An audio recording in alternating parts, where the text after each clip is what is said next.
खबर जो कभी बताती है सच तो कभी कराती है एहसास। खबर जो है कुछ खास। खबर ही तो है जो कभी बनती है राजनीति से तो कभी व्यापार से, कभी आती है खेल से तो कभी मनोरंजन से, कभी खुशी से तो कभी गम से। हाँ, खबर ही तो है। खबर थमती नहीं और ना ही थमेंगे हम, क्योंकि हम हैं जन टीवी, जन जन की आवाज।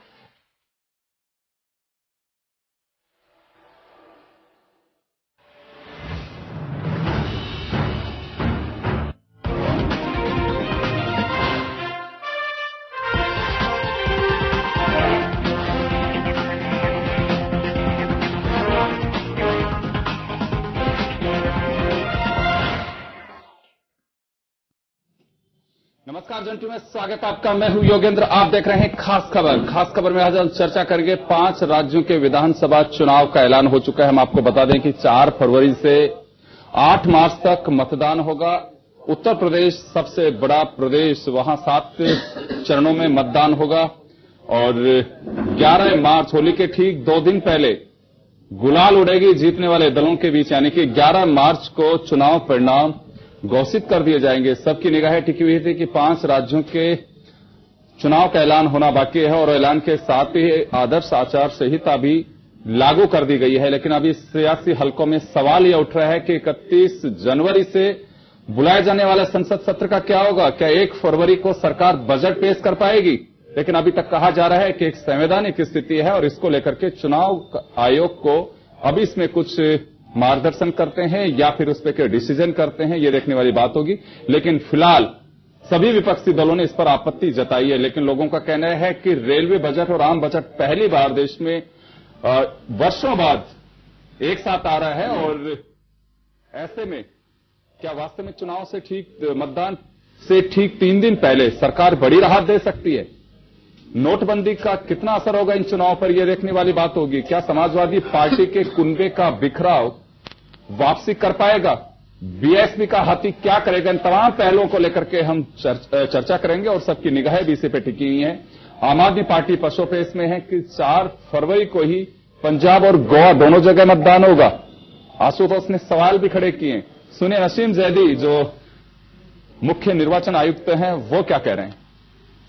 The schedule for general election to the Legislative Assembly of Goa, Manipur, Punjab, Uttarakhand and Uttar Pradesh. As you are aware, before we announce the schedule, we would like to brief the House with regard to certain highlights of the upcoming general elections. You are aware that term of Legislative Assemblies to these 5 states are expiring as follows, and I will read. Goa, 18th March 2017. Manipur, 18th March 2017. Punjab, 18th March 2017. Uttarakhand, 26th March 2017. And Uttar Pradesh, 27th May 2017. तो चुनाव की तारीख का ऐलान हो चुका है। 5 राज्यों के विधानसभा चुनाव को लेकर के कहा यह जा रहा था कि देश के सबसे बड़े राज्य उत्तर प्रदेश के चुनाव को लेकर के इस वक्त भाजपा की ओर से सबसे बड़े हीरो के रूप में नरेंद्र मोदी हैं। लेकिन सर्वे में वो भी अखिलेश यादव को नहीं रोक पा रहे हैं। मुस्लिम मतदाताओं का असर क्या होगा? अगर एकजुट रहती है समाजवादी पार्टी तो बिखराव रुकेगा, नहीं तो मायावती के हाथी पर सवार हो सकता है। ऐसे में भाजपा की मुश्किलें भी बढ़ सकती हैं। खैर, लेकिन जो भी होगा अभी सबकी ताल ठोकी जा रही है और हम जानना चाहेंगे, अलग अलग पार्टियों के नेता हमारे साथ इस वक्त मौजूद हैं और उनसे जानना चाहेंगे कौन कितना आश्वस्त है, कहां उन्हें संदेह लग रहा है और कहां डगमगाती है नैया। फिलहाल चुनौती के रूप में बात करें तो समाजवादी पार्टी उत्तर प्रदेश में चुनौती है कि सरकार बचा पाती है कि नहीं बचा पाती है। भाजपा के सामने गोवा, पंजाब दोनों चुनौती है। कांग्रेस के लिए उत्तराखंड, मणिपुर चुनौती है। बीएसपी के सामने चुनौती सबसे बड़ी यह है कि वो वापसी कर पाती है कि नहीं कर पाती है। मायावती ने टिकट का ऐलान कर दिया है। पूरी तरह से सोशल इंजीनियरिंग पे उन्होंने अपनी पूरा विजन रखा है, लेकिन अब कितनी कारगर होंगे देखने वाली बात है। चलिए हम चर्चा शुरू करते हैं। हमारे साथ भाजपा नेता मुकेश चेलावत जी हैं, कांग्रेस के वरिष्ठ नेता सुशील शर्मा जी हैं, समाजवादी पार्टी नेता विनोद यादव साहब है, बीएसपी नेता विष्णु कुलवाल साहब हैं, आम आदमी पार्टी से हमारे साथ ईश्वर चौधरी जी और वरिष्ठ पत्रकार ओम सन्नी साहब भी जुड़ेंगे। चलिए आप सभी का स्वागत है। सुशील जी, आप काफी वरिष्ठ हैं और आपने कई चुनाव देखे हैं। चुनाव का ऐलान 5 राज्यों में हो चुका है और कांग्रेस के पास में यहां खोने को कोई बहुत ज्यादा नहीं है। उत्तराखंड में आप लोगों की एक सत्ता है, वहां बचाए रहना एक बड़ी चुनौती कांग्रेस के सामने होगी। देखिए, जो चुनाव कार्यक्रम माननीय चुनाव आयोग ने घोषित किया है, जो रणवेरी बच चुकी है और हम ये मानते हैं कि हम पंजाब में हमारी फुल फ्लेजेड गवर्नमेंट बनेगी, गोवा में भी बहुत अच्छा हम प्रदर्शन करेंगे और कुल मिला के उत्तराखंड में मुकाबला है, लेकिन वहां भी हमारी सरकार बनेगी। जिस तरह के आंकड़े आ रहे हैं, जिस तरह की खबरें आ रही हैं, जिस तरह की बात आ रही है, और यूपी जो बड़ा धर्म युद्ध का क्षेत्र बना हुआ है, तो हम मानते हैं कि इसमें कांग्रेस की बहुत महत्वपूर्ण भूमिका होगी। तो आने वाला जो चुनाव का समय है, निश्चित रूप से भारतीय जनता पार्टी का जो 2.5 साल का केंद्रीय सरकार का कुशासन जो है, जिस तरह से आम जनता को, ईमानदार गरीब लोगों को लाइन में खड़ा किया है, जिस तरह से कारखाने बंद हो रहे हैं, जिस तरह से छटनियां हो रही हैं, जिस तरह रियल एस्टेट में मजदूरों को काम मिलता था बंद हो रहा है, जिस तरह के हालात देश के बने हैं, वो एक बड़ी चिंताजनक स्थिति है और इसका खामियाजा भारतीय जनता पार्टी को पूरे देश के 5 चुनावों के अंदर भुगतना पड़ेगा। आम जनता आजी जा चुकी है। छोटे व्यापारी जो भाजपा के मतदाता हुआ करते थे और बीजेपी के झंडे लगाया करते थे खंभों पर चढ़ चढ़ के, आज वो सबसे ज्यादा दुखी हैं। मध्यम वर्ग गरीब के ऊपर ये हमला है और जो अपने खास सेठों को लाभ देने के लिए जो बैंकों का पैसा जो उनके पास डूबा हुआ है, उसको बचाए रखने के लिए और उनको लाभ देने के लिए ये सारी कार्यक्रम मोदी जी ने दिए हैं, जो उल्टे पड़ते जा रहे हैं। और जिस तरह अभी तेल के कीमतें उन्होंने बढ़ाई है, पेट्रोल गैस कीमतें सब महंगी कर दी हैं। आपको क्या लगता है, कांग्रेस कितनी आश्वस्त है जिन राज्यों में आपकी सरकार, 2 राज्यों में इस वक्त आपकी सरकार है, बेशक छोटे राज्य हों लेकिन सरकार आपकी वहां है। मणिपुर में आपकी गवर्नमेंट है, उत्तराखंड में अभी आपकी सरकार है। मोदी साहब पे प्रतिपक्ष का आरोप है, लेकिन मतदाता पे कितनी छाप रह पाएगी, सबसे बड़ा सवाल यह है। देखिए, जो इस समय कांग्रेस की जो भूमिका है, विपक्ष की भूमिका में है कई जगह पे, और 2 जगह हमारी सरकारें हैं। जो हमारी दोनों जगह सरकारें बहुत अच्छा काम उन्होंने किया है, चाहे उत्तराखंड का मामला हो, चाहे हमारे मणिपुर में हो, वहां हम रिपीट करेंगे। और पंजाब और गोवा के अंदर हमारी सरकारें बनेंगी और यूपी के अंदर बहुत अच्छा प्रदर्शन हम करेंगे। जिस तरह से राज बब्बर और गुलाम नबी आजाद और राहुल गांधी जी, प्रियंका गांधी जी और हमारे जो कांग्रेस के कार्यकर्ता हैं एकजुट होकर के जिस तरह खड़े हुए हैं, शीला दीक्षित जी के नेतृत्व में जैसे वहां काम हो रहा है और मुख्यमंत्री कैंडिडेट उनको हमने डिक्लेयर किया है, हम ये मानते हैं कि इसका फायदा कांग्रेस को होगा। और जो वातावरण एक देश में बना हुआ है, आम आदमी के बीच में 15 लाख रुपए हर खाते में हम जमा कराएंगे, आज उसको जुमलेबाजी कहते हैं। आपके पास में आऊंगा, वापस आऊंगा। विनोद यादव जी हमारे साथ में हैं इस वक्त। विनोद जी, समाजवादी पार्टी के सामने उत्तर प्रदेश में सत्ता बचाना बड़ी चुनौती है, लेकिन उससे बड़ी चुनौती हमें लगती है कि अभी समाजवादी पार्टी के कुनबे के बिखराव को रोकना ही बड़ी चुनौती है। दोहरी चुनौती का सामना करना पड़ रहा है समाजवादी पार्टी को। योगेंद्र जी, आप जो बात बता रहे हैं ठीक है। जो पार्टी के अंदर आपसी जो मनमुटाव की जो स्थिति है वो नुकसानदेह तो है, लेकिन उसके बावजूद भी उत्तर प्रदेश के अंदर जिस तरह से माननीय मुख्यमंत्री अखिलेश यादव का जो चेहरा इस उत्तर प्रदेश की जनता और देश की जनता ने जो देखा है, जो उनके कार्य रहे हैं, जिस तरह का उन्होंने 5 साल का प्रशासन दिया है, सारा ऐसा लगता है। और जितने भी सर्वे अब तक आए हैं, किसी सर्वे में अखिलेश जी के आसपास किसी मुख्यमंत्री का कोई चेहरा नहीं दिखाई दिया, ना ही कोई ऐसा कार्य मुख्यमंत्री के ऊपर वो आरोप लगा पाए हैं, कोई सी भी पार्टी, कोई भी नेता, कि जिससे अखिलेश जी के ऊपर कोई दाग लगे। और समाजवादी पार्टी अखिलेश जी के चेहरे को जब आगे लेके चल रही है, तो ये तय मान के चलो कि यूपी के अंदर कम से कम समाजवादी पार्टी की सरकार बनने वाली है। यूपी के अंदर समाजवादी पार्टी सरकार बनाएगी, हाँ। बहुमत की सरकार बनेगी।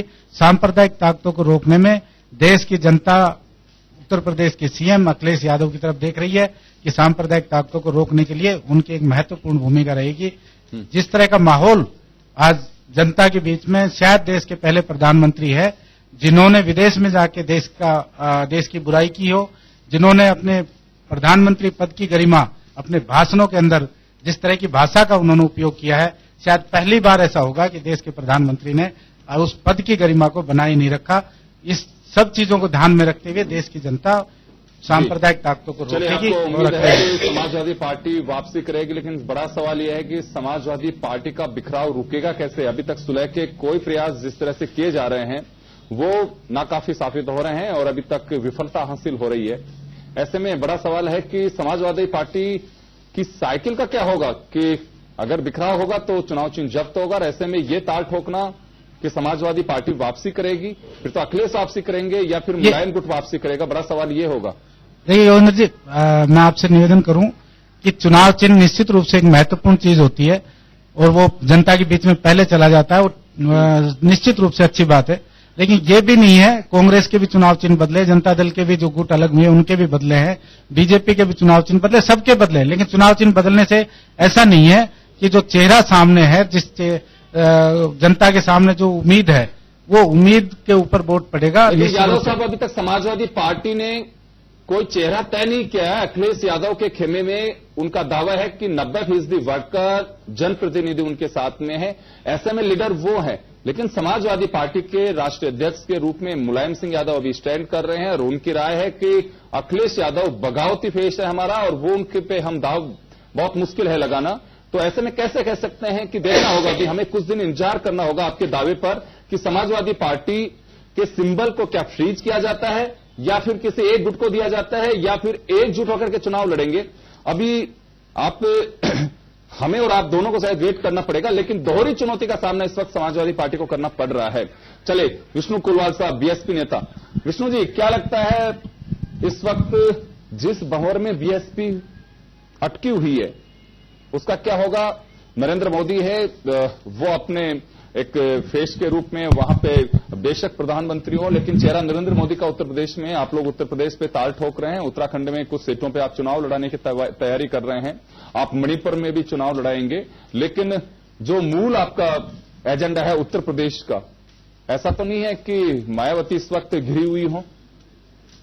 देखिए योगेंद्र जी, बहन मायावती जी एकमात्र ऐसी नेता है और वहां पे वहां की मुख्यमंत्री रही है और उन्होंने जनता को उतना विश्वास है उनपे कि जो गुंडाराज है वो गुंडाराज वापस पुनः नहीं आएगा, ये सुनिश्चित वहां की जनता ने कर लिया है। हाँ। जहां सवाल है भारतीय जनता पार्टी के प्रधानमंत्री मोदी जी, जब आपके हमारे भी हैं नहीं सवाल इस बात का सब नहीं है, हमें इसलिए कहना पड़ रहा है ना कि वो एक पार्टी के स्टार प्रचारक के रूप में काम कर रहे हैं। उनकी भाषा ऐसी है कि देश में बाकी लोग तो बेईमान हैं, एकमात्र ईमानदार पार्टी यही बताएंगे आपको कि मतदाता ने देख लिया है कि 2.5 साल में मोदी जी ने देश में जितनी झूठ बोली है, इतना झूठा प्रधानमंत्री इस देश में पूर्व में कभी भी नहीं आया। और आज भारतीय जनता पार्टी के पास तो लड़ने के लिए वहां पर उम्मीदवार नहीं है और लोगों की पार्टी के उम्मीदवार को तोड़ के अपनी पार्टी में शामिल कर रहे हैं। ये कहां से चुनाव लड़ेंगे?